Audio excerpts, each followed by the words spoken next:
lose yourself in a good book. The Bord Gáis Energy Book Club.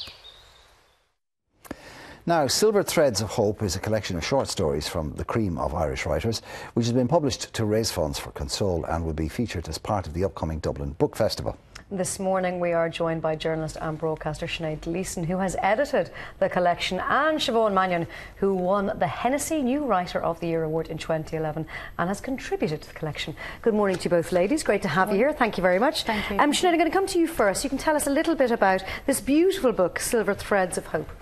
Well, it came from an idea from Anne Enright, basically, the writer who wrote the introduction to the book. She's very good friends with a man called Paul Kelly, who set up Console, and he set up the organisation because of quite a personal connection to it. And Anne details in the introduction to the book about her own experiences with depression and suicidal thoughts. It's a very powerful and very honest essay, and I had interviewed Anne once before when she won the Booker Prize, and she suggested me as the editor of the book. And I suppose as somebody who's a lifelong book lover and a short story writer, I thought it'll be a labour of love. It'll take a long time, and at the time we had no publisher and no writers. Well, we had one writer, Roddy Doyle, who had written a story, so then it was literally a case of going cap in hand to writers and telling them about the project and the good cause and hoping that they would stump up stories, which they did. I was about to say they did very willingly. I was amazed at how kind people were. I thought I'd have to prod people and rubber arm them a little more, but they were actually, most people just said, yep, what do you want, when do you need it, is there a deadline, how many words? And even writers I asked who aren't in the book were all involved in other projects or don't write short stories, so everyone was just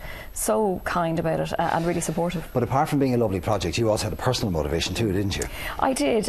I think everybody in this country has a connection to suicide in some way. I have a very good friend. When I was expecting my daughter 4 years ago, I knew a couple who were also expecting a daughter, and very sadly, when my friend was 8.5 months pregnant, her husband took his own life.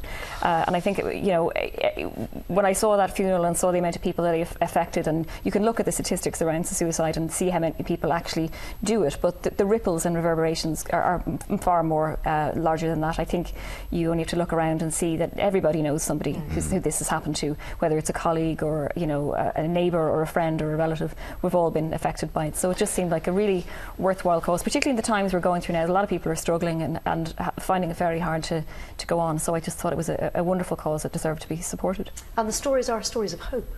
They absolutely are. Yeah, the title comes from a song by a friend of mine, Adrian Crowley, and two of the stories do concern suicide, but that was more coincidence than anything else. But most of them are, they're about relationships and weddings. There's a brilliant story by Kevin Barry at the start, who I know has been on this programme, about snooty Dublin dinner parties during the boom, which is very, very funny and very, as Anne Enright said at the launch, it's a bit of a time capsule of Ireland at the moment. A lot of the stories reflect what's going on in the country. Well, let's move to Siobhan Mannion. Now, first and foremost, congratulations. You're winner of the Hennessy, and I know from the buzz in the kind of the circles that there's high hopes and high expectations on you as an author.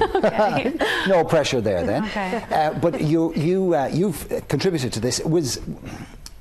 Did you have a connection to Console? Look, in theory, we would all admire the concept of it and be supportive of it. But did you have any personal motivation for doing it, or was it just that I was asked to write and I submitted a piece? Well, I don't have any personal connection with Console, but I have in my own life been touched by suicide. So I lost a school friend about 12 years ago in England.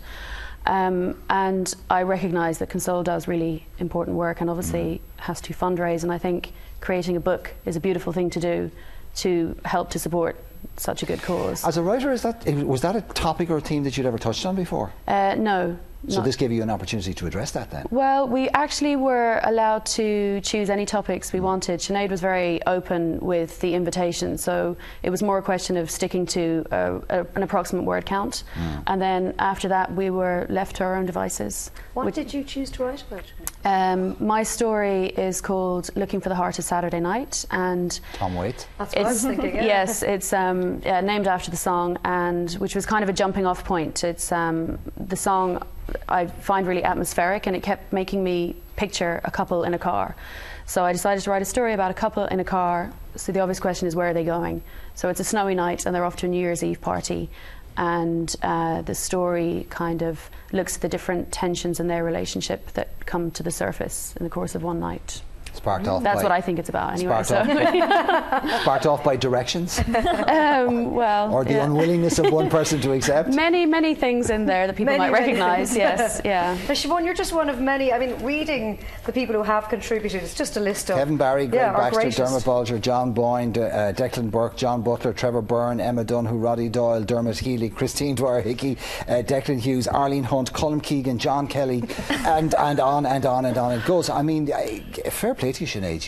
You kind of threw a rope around the best of them and got them all in, didn't you? Well, I hoped to, and I figured one thing that was important to me with this book is that, you know, if you're trying to get people to buy a book that's to support a charity, you need to have names that people recognise, that they're familiar with, and writers that they like. But I also wanted to give a platform to new writers and voices like Siobhan, like people like Colum Keegan, Keith Ridgway, as you mentioned, that would, you know, if you're a reader and you've got a lot of people who watch the show who are in book clubs and are well read, they might have heard of some of the writers in this book. So it's a kind of mix of new and old, which I think was important for me to do. Actually, we had Joseph O'Connor on there recently. We were talking about short stories and how it's such a treasured Irish medium, the short story, and we do it incredibly well.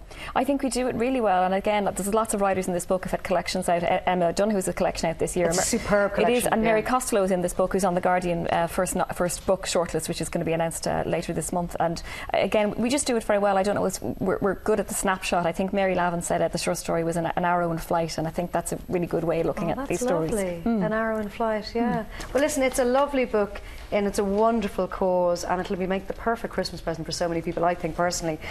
Silver Threads of Hope, an anthology edited, of course, by Sinead Gleeson, in aid of Console, which unfortunately we all have cause to support them these days. But it's great that something like Console is there to help people and support them, and well done one and all. Thanks so much. Thank you very much. Now, this morning, this month, Board's Gáis Energy Book Club choice, which is, I'm doing this for years, I still can never say that properly or without stumbling over it. Anyway, the choice is A Week in Winter by Maeve Binchy, which was penned by the much-loved author before her death earlier this year.